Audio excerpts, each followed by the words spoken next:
ज्ञान वो इन्वेस्टमेंट है जिसका डिविडेंड यानी मुनाफा जीवन के अंत तक मिलता रहता है। मैं ऐसा मानता हूं कि एक सामान्य जिंदगी जीने के लिए इंसान को रोटी कपड़ा और मकान के अलावा अगर किसी चीज की सबसे ज्यादा जरूरत होती है तो वो है शिक्षा, एजुकेशन।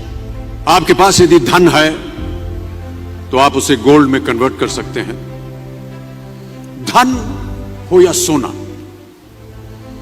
दोनों के कम होने का या खो जाने का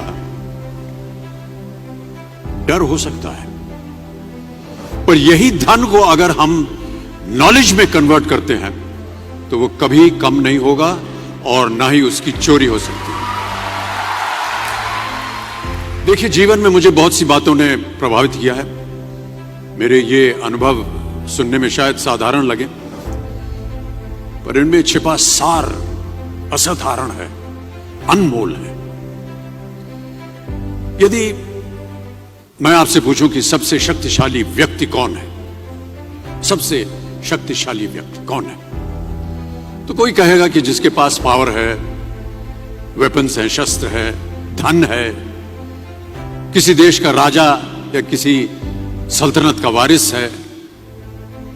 मेरा ऐसा मानना है कि वेपन्स, मनी किसी को पावरफुल नहीं बनाते, या अगर बनाते भी हैं तो कुछ समय के लिए ही बना पाते। दौलत आज होगी, कल नहीं। शस्त्र का ज्ञान तभी तक काम आएगा जब तक वो शस्त्र चल सकता है। Once it is used it becomes absolute. पर शास्त्र का ज्ञान कभी नहीं रुकता। Knowledge can never be obsolete. शास्त्र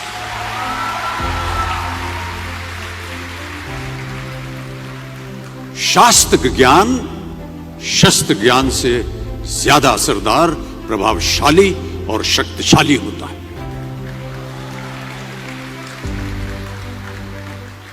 अब देखिए, एक राजा ने कितने राज्यों पर विजय प्राप्त की, कौन कौन से शस्त्रों का इस्तेमाल किया, कितने सैनिक थे, यह शायद आपको याद न हो, पर जीरो की खोज किसने की, बल्ब का आविष्कार किसने किया, राष्ट्रगान किसने लिखा, ओथेलो मैकबेथ की रचना किसने की, ये आपको जरूर याद रहेगा।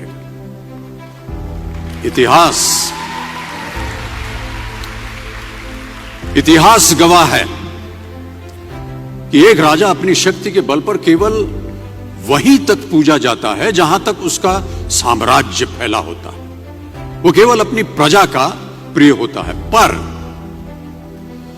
अपने ज्ञान की कीर्ति फैलाने वाले Albert Einstein, William Shakespeare, Rabindranath Tagore सिर्फ अपनी जन्मभूमि में ही नहीं बल्कि पूरे विश्व में पूजे जाते हैं।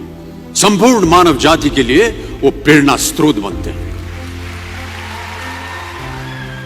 ज्ञान का धनी व्यक्ति हमेशा ही सम्मान और आदर योग्य होता है, क्योंकि ज्ञान वो कवच है, वो शील्ड है जो आपके जीवन में आने वाली कठिनाइयों से आपकी रक्षा करेगा।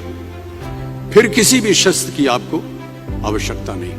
दो चीजें इंसान यदि अपने जीवन में एक बार सीख लेता है तो वो उसे कभी भूलता नहीं।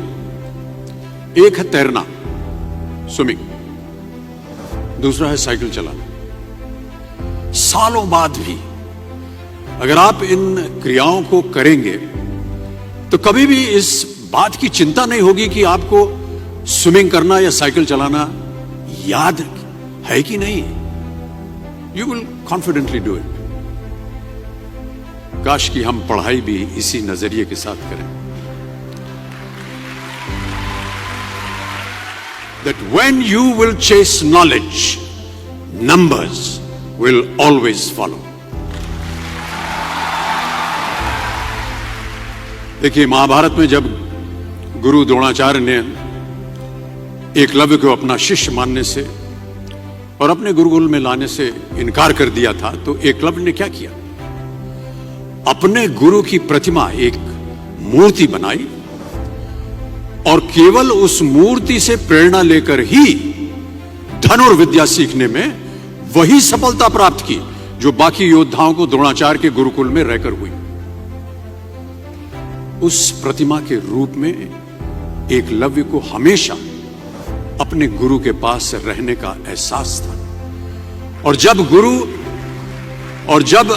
गुरु साथ में हो तो सफलता हासिल करने से आपको कोई भी नहीं रोक सकता है।